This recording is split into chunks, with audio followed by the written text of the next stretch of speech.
believe it or not, I have been asked this question for half a century. Starting 50 years ago, people were already asking me, like, can exes be friends? And I think this is a wrong question because the answer is yes and no, because it is not contingent upon whether you are exes or not. It is contingent upon the kind of persons you are.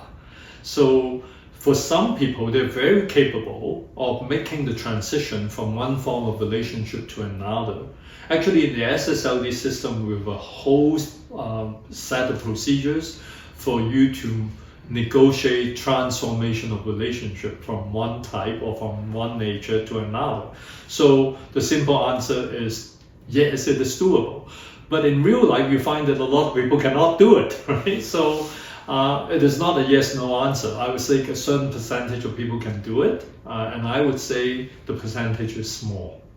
The majority of people, it is difficult. The reasons are really easy to understand. So once you have developed certain intimate relationship with another person, you will have memories of intense moments. You will have things that you went through together that are profound. And when you are talking to someone and then you realize there are certain boundaries or limits to what you can attain in this relationship, and you can never go back or do better than what you have done before, then the relationship and its prospect are not particularly attractive, right? So I would understand that some people were not interested in doing that, and pursuing that is not easy. And sometimes, depending on the history that you have with this person, some of the situations can be difficult to manage. And if you do not have the skills and the capacity to manage those challenging situations, then obviously you do not want to proceed. So I can totally understand why some people would choose to gradually withdraw or distance themselves from a relationship with the ex. In my own experience, right, I have experienced maintaining good friendship with people that I was once intimate with, and I have also experienced people that I can no longer maintain a relationship with. I'm the same person, so that tells you something about this situation. So I'm the same person, so what explains the difference in these different outcomes? So obviously it depends on who I'm dealing with and the nature of the relationship and the interaction that we had in each of these relationships. So the answer is not yes, no, right? The answer is one, do you want to be friends with this person? The other question is, why do you want to be friends with this person? What needs does it serve?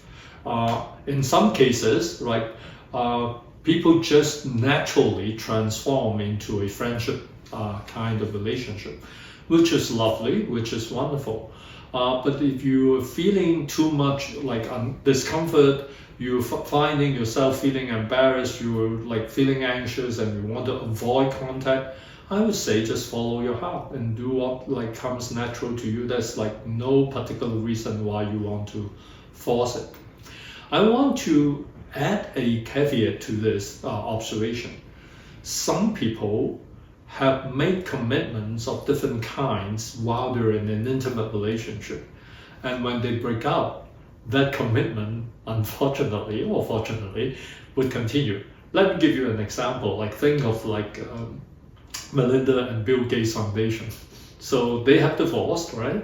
But the two of them are mature and civilized enough to think that, okay, we are splitting, but the foundation is doing public good. We want to keep them. So this is a commitment that they made, right, while they're in an intimate relationship.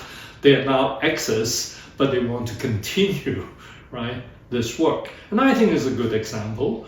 You can think, of course, about parenthood, right? So you might have children together, and then you guys may be splitting, but you may want to be good partners in co-parenting, right?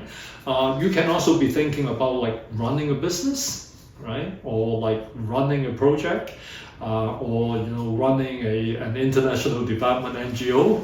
So I would say that the transition from intimate partners to other forms of relationship, not necessarily friends. It can be like business partners. It can be, you know, like co-owners, right, of an NGO or a project. I think learning how to transform from one type of interaction to another is a very necessary skills that like people living in the contemporary world should learn and master. And the good news is SSLD is there for you. We actually have a system for helping you review like your needs, circumstances, characteristics, and capacity to help you plan your transition from one form of relationship to another. So I think I have the privilege of age and experience on my side, and I've been through like many relationships, and I have like gone through like different kinds of interaction with people. So when something happens, when like a breakup happens or if I get ghosted or something like that, I do not question myself in any fundamental way. It's not that I don't reflect, I do reflect, and I will always ask like, have I done anything inappropriate, or there are things that I have like overlooked? I always do that. But I never question my own worth as a person and as a partner. So in my experience, like I have actually kept a good relationship, strong friendship with people that I was once intimate with. But there are also people who have completely disappeared from my life. So having the advantage of these different relationships to think about can help me come to this position easier. Meaning that I know that like it's the same me, so it is not me who is the problem, right? So different people will like generate different chemistry, so to speak, with me, and then the nature of the relationship is different. So some of the relationships more easily lend themselves to being transformed into something productive and beneficial to both parties.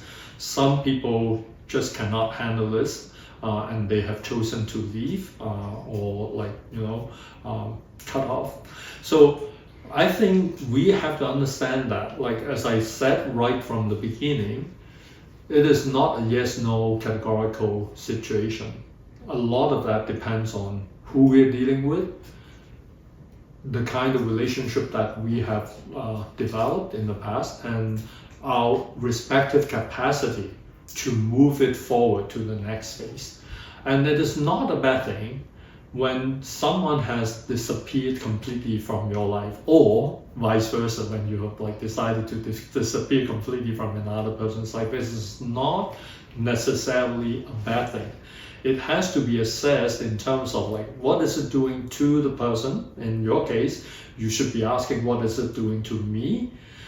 Have I become a better person? Do I gain a better understanding of myself and relationship as a result of this? That is more important than whether you're staying in some kind of connection with this other person or not. Well, like in my opinion, like this is like one of the things that some people will find it difficult to imagine or difficult to embrace or accept. First of all, I want to dispel a widely held myth. You know, we believe that if you were in love with someone, that person's relationship with you is primary. It is superordinate. It is like the most significant relationship, and everything in that relationship should be unique. And there shouldn't be other relationships in which you have like elements of like better communication, better sharing than this relationship. And I just want to say that that is simply not real. It is a myth. So we all have relationships with like variable dimensions and elements, and your most significant relationship does not necessarily have all those qualities. Actually, it's like, I would argue that it's extremely unlikely that your primary intimate relationship would have all those like desirable elements of and good in the personal relationship. We have to recognize that. So say for example, you enjoy doing figure skating with a partner, and it turns out if that person is also your intimate partner, then wonderful. But it is also possible that you can do figure skating very well with someone, and then like the other aspects of your life you can be sharing with your partner. We can talk about the same thing, like I'm just randomly using this example. You can be talking about literature, art, politics, anything, right? So when you have maintained some kind of connection with an ex which is unique, say for example the two of you are very interested in archaeological diggings and you enjoy doing that together, and you moved on and each of you are now with someone who is not in archaeology, does it mean that like this connection that you still maintain will necessarily disrupt the intimacy of your current relationship? I would say that if you have the capacity, if you're mature enough, the answer is no. Like you probably can create an alternate space in which you still enjoy profound and significant shared experience with your current partner while maintaining some significant connection with someone else in another area. Life is broad and rich and layered, and there is so much in it that you should not imagine that you can only share all the best things with one person. So that is my take on this.